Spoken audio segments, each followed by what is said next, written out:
হাজিরা যখন হজ করতে যায়, হজ করতে গেলে দেখা যায় হজের বিভিন্ন আকীদা আছে, বিভিন্ন নিয়ম কানুন আছে। এই নিয়মের মধ্যে একটা নিয়ম হচ্ছে, একটা দেওয়ালের মতো আছে, হাজিদের কাছে ৭ টা কঙ্কর দেওয়া হয়, পাথর দেওয়া হয়। বলে যে শয়তানকে পাথর মারেন।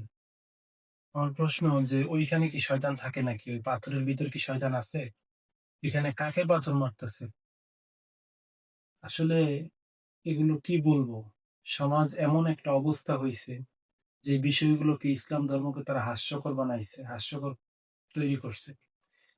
আল্লাহ তাআলা যেখানে শিরিক করতে নিষেধ করছে, এখানে অসংখ্য শিরিকের মধ্যে লিপ্ত আছে মুসলমানরা।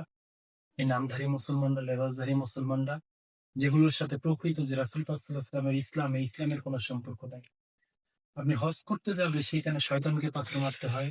একটা দেওয়ালের মধ্যে পাথর মারবেন, এখানে নাকি শয়তানকে পাথর মারা হইতেছে। এটা আসলে কোন ধরনের আকীদা, কোন ধরনের নিয়ম? এই সমস্ত আ এগুলো হাস্যকর নিয়ম, এগুলো আসলে আমার বুঝে আসে না। এগুলো সম্পূর্ণ একটা তামাশা এবং হাস্যকর একটা বিষয়।